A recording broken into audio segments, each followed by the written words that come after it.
Chers petits observateurs, bonsoir. Alors, aujourd'hui, c'est une voiture pour moi, en tout cas pour la génération peut-être des gens de 90, un petit peu mythique, qui a été énormément vendue. Et on a une version très spécifique que j'aime beaucoup. Comment tu vas, Brice? C'est marqué là. Ça va. Tiens, comme ça, si on ne sait pas. Oui, je commence par ça. C'est le t-shirt de mon association. J'aurais promis de le porter. Ok. Donc, C'est une association de quoi? Parce que je sais même pas. Automobile, on est un peu comme PO. On accepte toutes les personnes qui aiment la voiture. Que ce soit, on a des SUV, on a des électriques, des diesels, des essences. Et c'est quoi? C'est sur internet? Parce que tu m'as même pas parlé. Donc comme ça, bon, on Eh peut ben, commencer avec- regarde, à l'arrière, on a le petit logo. Voilà, le petit logo. Et c'est 42 par rapport à ton département, Ouais, c'est ça? exactement. Ok, exactement. d'accord. On a des gens qui viennent des départements alentours. Ok, voilà. bah, très cool. Alors, on va pas déroger à la règle. Hein. Bien sûr. Quel est ton petit détail sur cette 206 Alors, S16? La 206, tout le monde la connaît. Mais je me suis dit, comment dire autre chose que le petit badge blason. S16 qui est sur le côté. Parce que c'est quand même, bon, dans la circulation, ça ressemble à n'importe quel 206. Mais le passionné qui sait voir ce petit détail-là, il sait qu'on a affaire à la première sportive sur la 206, la première version sportive de la 206. Ouais. Toi, dès que tu vois ça, tu es content, tu te dis, bon, voilà, Oui, j'ai choisi la exactement. bonne. Voilà, je me dis, j'ai pas n'importe quel 206, même si c'est presque invisible sur l'extérieur de la voiture, j'ai pas n'importe quel 206. Voilà. Alors, la 206, c'est une des voitures qui a été le plus vendue au monde. C'est une voiture qui est très connue, qui est encore contemporaine. Tout à fait. Toi, c'est quelle version, quelle année? Parle-nous un peu déjà de ce modèle. Donc 206 S16, donc c'est la première version sportive de 206, il y en a eu plusieurs. C'est celle qui n'a pas fait toute la carrière de la 206, mais presque. En fait, elle emprunte le moteur de la 406, donc le 2 litres atmosphérique essence. Et puis, il y a eu des 206 S16, puisque comme elle a vraiment suivi la carrière de la 206 avec les différentes phases, les multiplexages, etc., elles ont toutes un peu des têtes un peu différentes, notamment il y a eu deux styles de jantes différentes. Et puis les rétropeints, les fonds de compteur qui ont aussi changé. Attends, on va regarder chaque détail. Hein. Tout à Mais fait. la tienne est de quelle année déjà? La mienne, c'est la toute dernière, c'est 2005. Ok. C'est presque récent. Oh, Presque tout à fait. contemporain. Pour moi, elle est neuve pour moi. Voilà. Parce que la 206 de base, pour les gens qui ne connaissent pas forcément, elle a débuté en quelle année la 206 déjà normale? Donc la 206, c'est fin 98, début 99. La S16, ça vient en 99. Et c'est toujours produit. Voilà. Donc, Mais pas n'importe où. Voilà. Donc en France, ça s'arrête en 2013, je crois bien. Ok. Elle a eu 3 grosses phases. Elle a eu la phase 2 en 2003. Donc il n'y a pas changé grand-chose sur la 206. Voilà, c'était des petites. Il y avait surtout un rapport par rapport à l'homologation au niveau de la pollution. Il y a les feux qui ont un peu changé, la calandre qui est sur la phase 2 qui est vraiment en nid d'abeille et sur les phases 1 ça fait des traits. Parce qu'effectivement, les feux, ça change quand même beaucoup. De base, dans les Ils sont années tous triés. début 2000, Voilà. ouais, ils sont un peu. Ça la marque en termes de temps. Là, tout à ça fait. fait plus récent du Mais coup. ce qui est très drôle, c'est que la S16 phase 1 avait déjà ces feux-là. Ok, d'accord. Donc Voilà. sur celle-ci, ils Donc, avaient déjà mis en ouais, gros tout à ce qu'ils avaient fait. en tête pour le Voilà. restylage. La S16 ils avaient déjà un peu, voilà, tout à fait. Tu me disais la grille aussi, du coup, est un petit peu différente. Donc là c'est en nid d'abeille et sur les phases 1, on la retrouve avec des traits horizontaux, tout simple. Je le dis pour les petits observateurs qui sont ronchons dans les commentaires, elle a 2-3 petites rayures et Oui. tout, mais c'est aussi un peu le jeu, on va en parler après, mais c'est comment avoir une petite bombinette à pas cher. Tout à fait. Donc voilà, comme ça je désamorce dans les commentaires, soyez sympathiques, merci. Après, en dehors de ça, tu me disais les jantes, effectivement, moi j'ai des histoires avec les 206cc, j'adorais ces jantes. Ces jantes sont vraiment les plus incroyables, si j'ose dire. Donc ça c'est les jantes, je vais dire une bêtise, c'est Foudre ou Ouragan, je ne sais jamais, qui sont en 16 pouces, qu'on a retrouvé pareil sur la CC. Enfin, il faut savoir que la CC était montée avec ce moteur là aussi, qui avait le moteur de 2 litres, la CC, qui s'appelait pas S16 mais c'était le même esprit. La S16 avait accès aussi à des jantes de base en 15 pouces, qui étaient un peu plus petites, et qui avaient un dessin vraiment différent pour le coup, et celle-ci était en option. Arrivée de la phase 2, c'était devenu de série. Parce qu'ils ont changé aussi quelque chose au niveau du moteur, je crois que c'est le papillon qui est devenu électronique. Il y a 25 ans, c'est vrai, avoir du 16 pouces sur une petite voiture, c'est déjà costaud, quoi. Tout à fait. Et c'est vrai que moi, personnellement, sur la 206, il y a eu beaucoup de jantes, il y a beaucoup d'enjoliveurs. Je trouve que c'est vraiment celles qui lui vont le Ouais. mieux, quoi. Tout à fait. Elles sont vraiment bien dessinées, quoi. Ouais.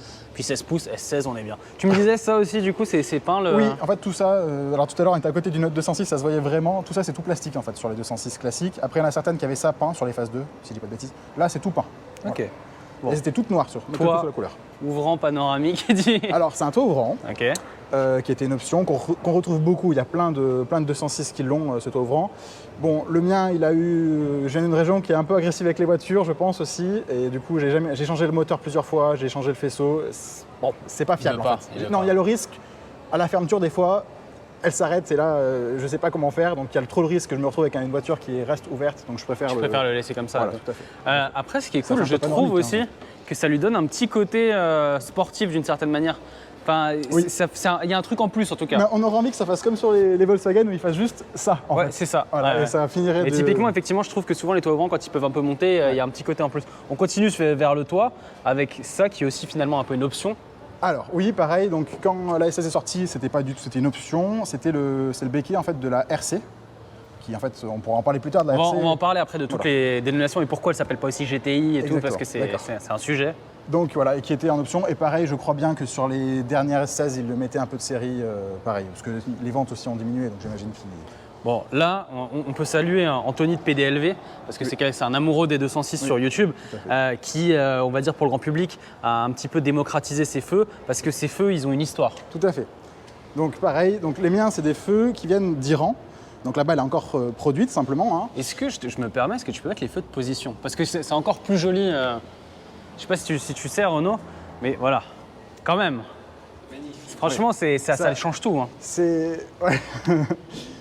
Mon frère a une Tesla Model 3 et ça fait pareil, ça fait le C. Voilà, et souvent, je la gare à côté, je lui dis, t'as vu avec ma voiture qui coûte beaucoup moins cher que la tienne, elle est aussi belle, je l'ai charriée un peu comme ça. Oui, donc en Iran, ils la produisent encore. En fait, ils ont, eux, ce qu'ils appellent la 207i, qui est une 206 Plus de chez nous, mais ils l'ont encore remise au goût du jour. Alors, ça s'est pas fait dans la foulée, il y a eu à cause de, des enjeux politiques, ça s'est un peu été stoppé. Ils la produisent plus du tout sous licence Peugeot. Hein. Peugeot n'a plus rien à voir là-dedans. Et toi, tu es un connaisseur pour les gens qui ne connaissent pas la 206 Plus, parce que c'était quand même il y a 20-25 ans. Concrètement, c'est un espèce de mélange entre une 206 et une 207. Voilà, alors la 206 Plus, voilà, c'était pour faire encore un peu plus durer la 206. Comme la Clio Campus, où ils ont fait des modifications. Mais là, ils sont allés très loin, puisqu'ils ont greffé le tableau de bord de la 207. Ouais. Ils ont greffé des phares avant qui ressemblent, je ne sais même pas si c'est les mêmes. Ouais. Et en fait, on les reconnaît sur la route, la 207 et la 206 Plus, avec l'entrée d'air qui est en haut à gauche du capot de la 206. C'est vrai, il faudra qu'on la... Et donc, voilà, on les reconnaît un peu comme ça, mais c'était vraiment la même chose. Et donc en Iran, ils ont fait un peu le smelting pot et ils ont créé aussi des autres voilà, feux, donc non, mais ils sont partis de la 206 Plus, ils ont dit, nous, on va encore la vendre aujourd'hui, sauf qu'elle était un peu désuète malgré tout. Donc ils ont refait une mise à jour avec des phares LED à l'avant et à l'arrière. Les phares aussi devant sont vraiment différents et vraiment beaucoup plus beaux. Et ils ont même rajouté Android à l'intérieur. Ils ont fait plaisir, ils ont fait du tuning. On dirait presque du tuning, mais finalement, eux, ils la vendent comme ça et c'est vraiment bien intégré. À voir, je sais pas si ça va ou pas, mais sur Internet, on parle de 5 000 €. Enfin, c'est quand même... Ouais, après, bon, j'imagine que les prix... Bien sûr. Et donc, tu as pu les faire importer d'une certaine manière. Je l'ai fait. Donc, on peut trouver des contacts par les réseaux sociaux des gens qui sont là-bas, qui peuvent nous les envoyer. Moi, je suis passé par une société. Donc ça a coûté quelques sous pour rapport au prix de la voiture, mais voilà, j'avais vraiment envie de le faire. Et c'est full LED alors. Il y a ce côté-là un peu gélatineux, mais qui est joli, mais on les voit aussi. Tout à fait. En fait, le mien, c'est déjà une version tuning du feu de la 207i. Okay. Parce que la 207i, c'est coupé à l'horizontale. Au milieu, il y a deux ampoules pour le clignotant, pour le clignotant et pour le phare de recul. C'est fou comme ça la rend contemporaine en fait. Déjà que. On va en parler, mais le design de la 206, moi je trouve qu'il a très très bien vieilli. Mais c'est vrai que ça la rend très contemporaine. Il y a d'autres choses, tout ce qui est pare-choc et tout, on est sur de l'origine 206, il n'y a rien de particulier. Oui, moi c'est presque tout d'origine. J'ai fait quelques autres petites modifications. On le voyait un peu à l'arrière où les éclairs de plaque sont LED. Oui, j'ai vu ça. Voilà, donc voilà. Et j'ai ça aussi qui est LED. Fumé. Voilà, et c'est même mieux que ça. Ah, qui a le petit truc, ok, je vois exactement. Ça, c'est tout bête, mais... Je l'ai fait sur toutes mes voitures, ça, mais bon... Excellent. Mais c'est des choses qui coûtent pas très cher et je trouve que déjà le fait qu'il soit de la couleur de la voiture... Ça marche bien, en fait, tu te repiques sur le faisceau directement, c'est bien foutu ces trucs-là. C'est plug and play. Tout à fait. Avant de rentrer à l'intérieur, on va peut-être faire un petit point. Pourquoi elle s'appelle S16 quand juste avant, il y avait la 205 GTI? Alors, il faut savoir que la 205 GTI s'est arrêtée, ils n'ont pas fait la 206 tout de suite. Au départ, Peugeot disait on va vous donner de la 106, on va vous donner de la 306. Et puis bon, finalement, il y a eu la Clio qui est arrivée à ce moment-là, donc ils ont dit bon, s'il faut qu'on fasse une 206. Et la connotation GTI, quand on arrivait avec, j'imagine qu'à l'époque, quand on arrivait voir notre assurance, c'était écrit GTI, ça devait piquer un petit peu. Donc du coup, ils ont dit on va arrêter de l'appeler GTI, au moins pour le marché français, et on va l'appeler S16, qui correspond finalement à l'architecture du moteur. Elle est folle quand même cette histoire de se dire qu'à cause des assurances et tout. C'est ce qui se dit. Après, je sais aussi officiellement. J'ai aussi entendu en. Voilà, c'est ce qui... Et donc du coup, voilà. Mais S16, c'est que pour la France. Dès qu'on passe une frontière, elle s'appelle GTI. Voilà. Et après, ça va encore un peu plus loin parce que finalement, en termes de chevaux, on est à 138, c'est ça? Oui. Et après, il y a la Clio en face qui est beaucoup plus puissante. C'est ça. Et en fait, donc, la S16 est sortie. En face, il y a eu la Clio 2 RS qui devait faire, je vais dire une bêtise, c'est sûr, 170, 180 chevaux. donc qui était face à celle-ci, donc vraiment la fiche technique était vraiment en dessous. Donc Peugeot s'est dit, bon, on va pas en rester là, on va faire une version encore plus sportive de la SS, donc ils l'ont donnée à Lotus. Ils ont fait une préparation sur le moteur, donc en restant en atmosphérique, ils sont passés de 138 à 177. Ce qui en atmosphérique, c'est très bien, voilà. pas une gestion avec une carto, quoi. Voilà, après le rupteur, il s'approche des 8000, enfin c'est vraiment une autre voiture, quoi, hein. Et en fait, donc des jantes de 17 pouces, un béquet, enfin un pare-choc arrière un peu spécifique, mais sinon il n'y avait pas. Et des sièges spécifiques surtout, des sièges qui sont très recherchés, les sièges de la RC. Mais elle s'appelait toujours pas GTI et là c'était Toujours RC. pas. Et à l'étranger, elle s'appelait GTI 180. Ok, par rapport voilà, au mais voilà. on parle de moteur, tout ça. Ouvre-nous peut-être le capot, comme ça on va pouvoir voir ce moteur. Il est pas tout neuf, hein, le moteur, hein. Tu me disais au téléphone, c'était un peu comme à l'ancienne, c'est-à-dire qu'on mettait le moteur de la grosse sur la petite. Ouais. Et t'aimes bien cette philosophie. Exactement, c'est un peu pour ça aussi qu'elle m'a plu. C'est parce que voilà, pour moi une GTI, c'est on prend la petite voiture de la gamme, on lui met le moteur de la grande sœur, et puis c'est bon. Je suis curieux de voir, est-ce que ça rentre au chausse-pied ou est-ce que finalement. Non, c'est pas trop mal. Ça va. Il faut juste que j'arrive à l'ouvrir, c'est juste surtout ça, quoi. Prends ton temps, on a le temps, il n'y a pas de souci. À chaque fois, je galère. Hop là. Voilà. C'est propre, hein, franchement. Ouais. Mais effectivement, c'est vrai que j'ai beaucoup grandi aussi avec la 406, je reconnais. En fait, ce couvre-culasse-là en plastique, on l'a vu. Partout. Là, le 2 litres a été beaucoup monté. Hein, ouais, je le reconnais. Donc effectivement, il y a de la place. On a fait une Clio, allez voir sur POA, sur la playlist, où effectivement, c'était un moteur qui était rentré au chausse-pied. Là, il y a quand même beaucoup plus de place. Tout à fait. Il y a des gens qui s'amusent à swapper un V6 à l'intérieur, hein. D'accord, ouais, voilà. Et, t'as quoi te faire plaisir. Voilà. Ce moteur, donc 2 litres en atmosphérique, tu me disais, c'est une boîte 5 vitesses, tu as fait beaucoup d'autoroutes, c'est peut-être la 6e, c'est peut-être le seul truc qui manque, on va dire là. Ouais, en fait, du coup, à 130, 135, on est autour des 4000. Donc il faut mettre la musique très fort parce que déjà, elle n'a pas un super son moteur, je trouve, hein. Ce serait peut-être une des choses que je devrais faire, c'est changer le silencieux. Là, tu es en full origine. Ouais. Ok. Et donc ouais, elle est sortie, comme je dis, pour moi je fais beaucoup de routes de campagne avec, c'est un régal. Le châssis il est génial, pourtant je ne l'ai pas rabaissé, j'ai rien modifié. Mais c'est franchement sorti de là, après voilà, le moteur on sent qu'il n'est pas pensé pour faire. Voilà, il y a des routières qui sont prévues pour dans la gamme. Parce que t'es pas très loin de 140 chevaux pour vulgariser. Elle pèse combien là, cette version? Elle fait un peu plus d'une tonne, je pense que la mienne s'approche vraiment des 1 tonne 100. Ok. Voilà. Le ratio est pas mal, effectivement, ouais, tu peux un peu t'amuser. Tout à fait. Et puis le châssis, le train arrière qui est même très très joueur, c'est vraiment sympa, quoi. Il y a rien de particulier sur ce moteur en termes de panne, de fiabilité. Non, c'est aussi pour ça que je l'ai acheté. Comme je dis, je voulais une voiture qui soit fiable et qui soit pas trop chère en cas s'il y a besoin de pièces, etc. Donc les pièces se trouvent très facilement. Et voilà, ce moteur-là, du moment, comme la plupart des moteurs atmosphériques, du moment qu'ils sont bien entretenus. C'est vrai que les Atmos, tu as aussi ce côté-là où tu te dis, bon, tu vas pas avoir trop de soucis. Et puis c'est vrai que là, on est tous sauf sur du downsizing, quoi. Du 2 litres, tu vois, on n'est pas sur du 1 litre. Voilà. Et puis bon, ouais, enfin. Et bon, elle a quand même 250 000 km, hein, attention. Hein. C'est incroyable, quand même. Je veux dire, là, elle est dans un état. Tout à fait. Ouais. Et t'as jamais eu de soucis, pas de panne. Alors, je l'ai pas beaucoup roulé. Moi, j'ai dû changer un joint des injecteurs parce qu'elle avait tendance un petit peu à faire de l'aspiration quand elle était chaude. Ok. Je pense qu'elle le fait encore. Faut que je m'occupe. Je crois que c'est celui-ci. J'ai changé le joint d'injecteur. C'est l'injecteur. J'ai remis un joint, donc une réparation à 20 centimes, hein, vraiment. Ça va. Voilà. Donc, non, et puis moi, je l'ai acheté avec tout fait. Donc la distribution était neuve. Voilà. En termes de consommation, parce que c'est vrai que de temps en temps, j'oublie de poser cette question. Et... Ouais, bah, moi, ça me choque pas plus que ça. Elle fait entre 8 et 9. Et quand beaucoup de voitures de cette époque-là, on était sur du 8 en même temps. C'est ça. Ouais. Voilà. Ok, parfait. On va revoir le coffre pour les gens qui ne connaissent pas forcément. Ouais. Mais c'est vrai que le moteur, en tout cas, il a une bonne tête et tout. Et c'est intéressant de se dire qu'après, effectivement, Lotus, avec la même base, ils ont réussi à... Il a un peu cette tête-là. Il a le plénum d'admission qui est devant, donc là, qui est en plastique, qui est tout en alu, qui est beaucoup plus gros. C'est vraiment la grosse différence qui saute aux yeux sur celle qui est faite sur la RC. Voilà. Est-ce que tu aurais voulu qu'elle s'appelle GTI? Ou t'aimes bien le côté où finalement elle est différente aussi avec le Je me dis, elle serait appelée GTI, elle aurait pas... Elle serait pas à ce prix-là aussi. Ouais. Non, je pense qu'elle souffre un peu de ça aussi. Voilà. Alors le coffre, il y a un peu mon bazar dedans parce que... Voilà. Donc après, le coffre, c'est tout simple. Hein. Non, mais mine de rien, c'est un peu le truc de beaucoup de voitures de cette époque-là. Il y a de la place en fait, bien que la voiture soit petite, quoi. On peut tout coucher. La roue est pas dedans, elle est dessous, comme ça se faisait beaucoup à l'époque. Et puis voilà, c'est tout simple. C'est ton daily ou non, pas du tout. Pas du tout, pas du tout. Non, et tu sais que c'est une voiture, on peut tout faire. Ah mais demain j'ai plus de délices, celle-ci je la passe en assurance classique. Tu sais, dans ta famille, même après, une fois que tu as acheté celle-ci, tu as fait acheter d'autres 206 tout à fait. Il y a une semaine, j'ai fait acheter une 206 1 litre 4 HDI pour la petite sœur que je salue.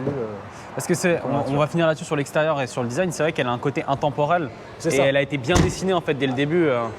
Aujourd'hui, on s'en rend plus compte parce que les 206, encore aujourd'hui, on en voit de partout. On en voit, Elle fait pas son âge, quoi. Pas du tout. En fait, si on prend un peu le temps de la regarder, on se dit elle était bien dessinée.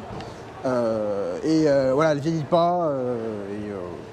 Elle est bien dessinée, mais est-ce qu'elle est propre?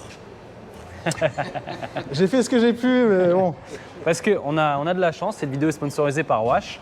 Et donc, on a plein de produits à t'offrir, on les remercie. Hein. Ouais. Et donc, on a tout fait. Tu vois, Là, il y a tout ce qu'il faut là. Tu as le petit nettoyant plastique, donc il y a tout ce qu'il faut à l'intérieur. D'ailleurs, on va aller à l'intérieur et on va en parler. Tu as le nettoyant jante. Tu as le nettoyant textile. Ça, j'en ai besoin. Toi, tu as un combo en fait. Tu as textile cuir. Et cuir. Donc là, tu as tout ce qu'il faut. Oui. Et hop, je le montre aussi, mais elle est vachement bien. Voilà. Tu as la microfibre qui est de bonne qualité. Avec le petit. Mais ça fait vraiment toute la différence. Je dis pas ça parce qu'il te la file. Mais des fois, tu as toujours des microfibres qui te laissent des vieilles traces. Oui, tout à fait. Et il y a 2 bons, alors ils sont dans la voiture, mais je vais les apporter. Il va te de les donner 50 après. € Ouais. avec un code. Si tu prends l'appli Wash. J'ai testé. Sur ton t'as testé. J'ai voilà. testé aujourd'hui. Donc, Ah ouais, oui, tout à fait. bah oui, je t'avais envoyé Tout déjà. à fait, oui, oui. Voilà, et donc ça marche. T'en as en plus, encore c'est très pratique. Il m'en reste encore un petit peu. Tu auras le droit encore à 50 €. Voilà. Et pour les petits c'est observateurs parfait. aussi, un lien en description avec. Mais vraiment, c'est pour la communauté. On vous explique comment l'avoir, mais il y a un lavage haut de gamme qui sera offert pour les petits Ouais, une observateurs. valeur de 17 € si vous cliquez dedans, qui vous est offert en cliquant sur le lien. Et je te Merci à rapporterai Wash. les deux. Merci, les merci à Wash. deux. Avant de faire le petit tour, j'ai juste envie de faire un tout petit point à l'intérieur tant qu'on a la deuxième caméra un peu propre. Je t'en prie, assieds-toi. Parce que c'est vrai que l'intérieur, moi je trouve qu'il a très bien vieilli. Et là, je vais me faire pas que des amis, mais je trouve que la Clio. Qui est contemporaine à cette voiture, elle a beaucoup plus mal vieilli, un côté un peu play Tout à school. fait, tout à Je fait. sais pas, je trouve. Après, c'est totalement subjectif. Hein, dans les commentaires, je vais me faire. Mais elle a bien vieilli cette voiture. Ça reste très simple comme on faisait à l'époque dans les années 2000. Bon, les plastiques, c'est pas du haut de gamme. Ouais, c'est dur. Oui. Mais tu as cette espèce de voilà. truc granuleux, tu as l'impression que c'est un Et peu puis moussé. bon, malgré tout, ça a 250 000 km. Ça tient, hein. Voilà, ça a 18 ans. Il y a pas, voilà, c'est bien. Petite chose que j'ai oublié, c'est pas le volant d'origine. C'est un volant cuir qui était en option à l'époque. Moi, le mien était vraiment trop en mauvais état. Là aussi, PSA à l'époque, sur toutes les PSA que j'ai eu, qui avaient des volants plastiques, ça restait dans les mains. Donc j'ai acheté un volant cuir à la casse. Et voilà, donc du coup j'ai mis un volant cuir qui est un peu Et là, plus, c'est nickel quoi. Voilà. Là, franchement, l'intérieur est vraiment en très bon état. L'espèce d'Alcantara gris aussi, ça c'était typique S16. S16, voilà, donc S16, il y avait la GT qui était une version un peu améliorée de la S16. Et la RC, il y avait ça. C'est vrai qu'on n'a pas vu la trappe alu derrière, j'ai vite la filmer, mais là aussi il y a un côté un peu alu. Et la trappe alu comme Ouais. sur la 206cc, Tout à fait. voilà, la petite à fait. trappe alu. Et Qui était de série sur la S16. Hein. voilà. Et le pommeau aussi. Voilà, tout à fait. Il y avait d'autres modifications sur la S16 comme ça. Donc ça, c'était de couleur spécifique sur la S16, si je dis pas de espèce bêtises. de gris un peu métallisé. Voilà, mais de mémoire, et le pédalier à lui aussi. Pédalier à lieu, effectivement. Ouais. Et bon, alors ça c'est totalement personnel, mais mon père travaillait chez Bear, qui était un espèce de concurrent de Valeo, et j'avais eu ce bloc clim, j'avais pu faire un exposé dessus à l'école sur ce bloc clim. Donc pour moi, ce bloc clim, qui est un espèce d'écran, je te laisse peut-être l'allumer. Faut se remettre encore une fois une vingtaine d'années en arrière. Le fait que tu voyais la petite voiture Tout à fait, avec tout à les fait. pales et tout, Tout à enfin je sais fait. pas, moi je trouvais ça hyper Ouais. contemporain, assez Ouais. incroyable. Ce qui est très drôle, c'est donc celle que j'ai fait acheter il y a une semaine, à la clim manuelle. Ça n'a rien à voir. C'est avec des boutons, Ouais. la T'as voiture, les- elle a 10 ans de plus. tout On est de suite, d'accord. Alors Moi, qu'elle je- est plus moderne que celle-là. Et je trouvais que même quand t'appuyais dessus, il y avait Ah un ouais. côté, je sais pas, un peu bien Non, c'est fini. c'est qualitatif, c'est Voilà. vraiment très qualitatif. Voilà, la mienne a aussi le petit ordinateur de bord. Donc là, on peut voir C'est quoi, c'est ton autonomie? T'as plus de 80 bornes? Non, ça va. Et la 8, consommation, ça c'est la consommation moyenne sur le dernier trajet, donc c'est pour venir de Saint-Etienne à Paris. Mais effectivement, elle est encore très contemporaine, parce que tu me le disais au téléphone, et quand on rentre dedans comme ça... Ah bah oui, bon, les sièges sont confortables. Moi qui suis grand, je trouve l'assise un peu haute. J'aimerais être plus bas, surtout pour une conduite sportive. au en fait. niveau des genoux aussi peut-être. Ouais, après bon, c'est pas dérangeant, mais j'aimerais être plus bas, vraiment avoir un peu plus, voilà, un peu plus le nez dans le guidon entre guillemets, comme sur mes autres voitures. Ça me manque un peu quoi. Bon, on va faire notre petit tour, comme ça on va voir un petit peu ce que ça vaut. Tout à Ouais, fait. tout de suite.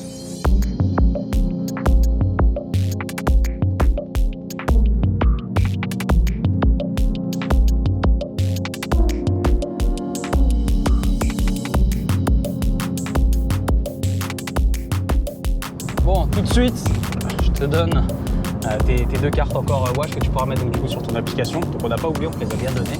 Je te les pose là, à côté de ton petit sapin. Voilà. Parfait, parfait, Alors, on va la laisser chauffer tranquillement et puis après on accélérera peut-être un petit peu.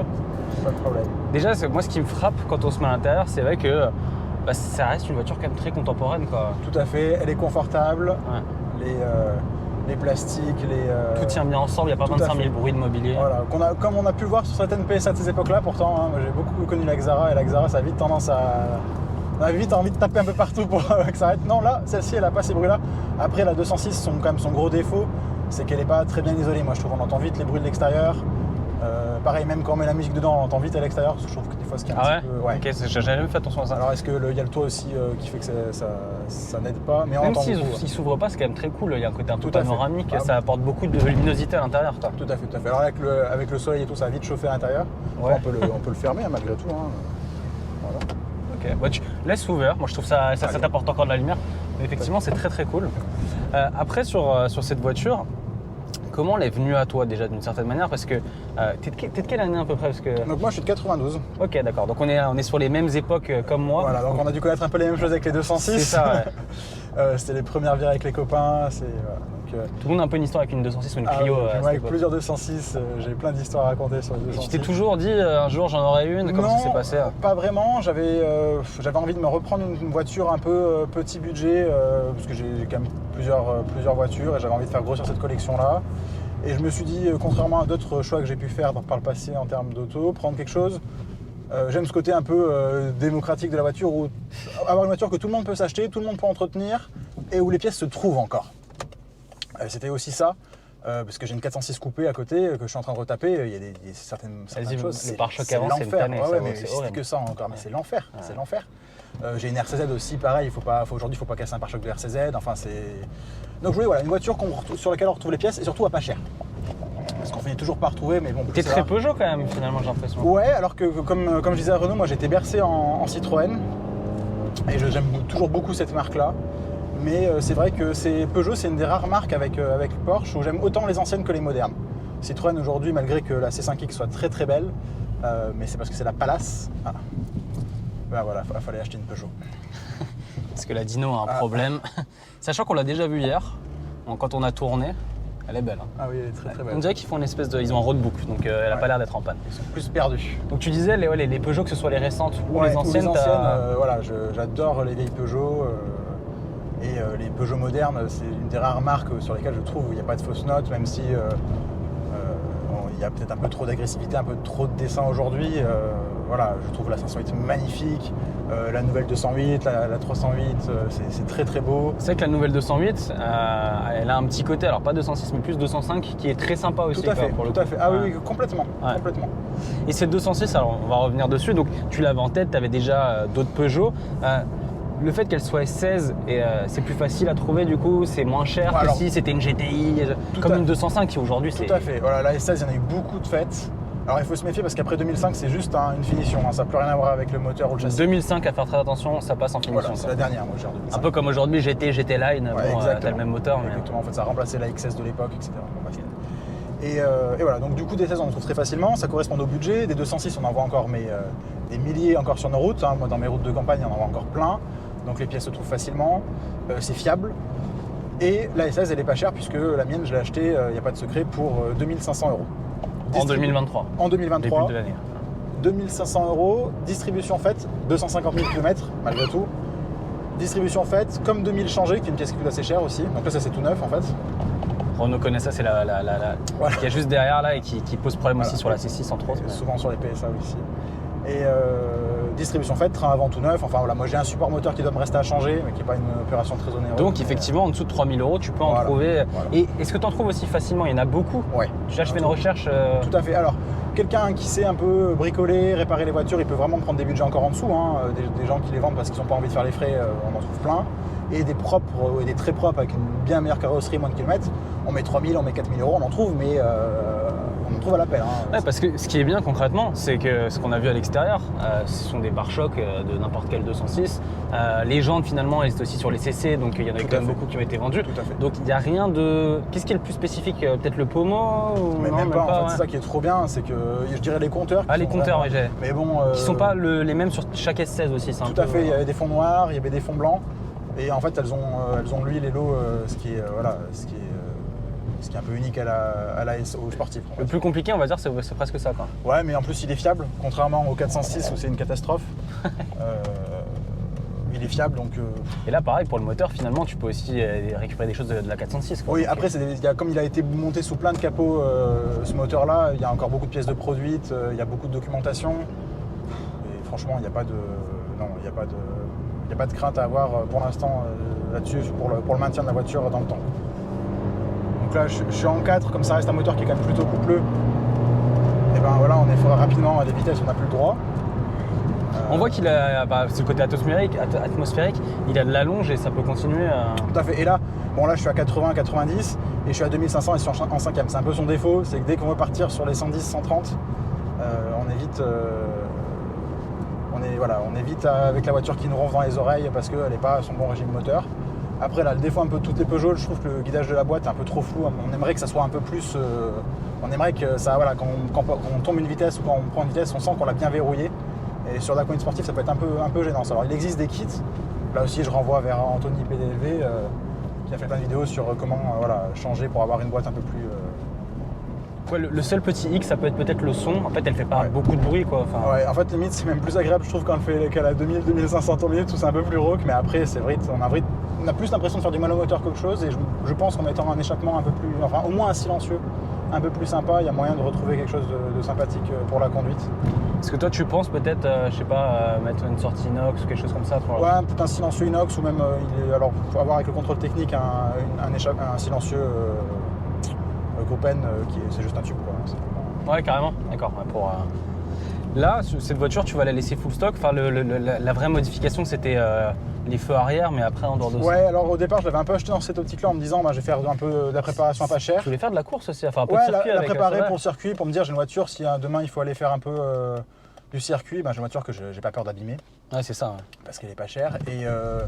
Et puis finalement, j'ai eu la chance de tomber sur celle-là qui était vraiment complètement dans son état d'origine et ça fait un peu trop mal au cœur, je trouve. Il y en a tellement des 16 qui sont déjà un peu modifiées. Celle-ci, le but, c'est de la garder un peu dans son état. Et de faire peut-être des choses, les gens diront peut-être que c'est pas de bon goût, mais peut-être juste des choses qui sont logiques, donc un échappement.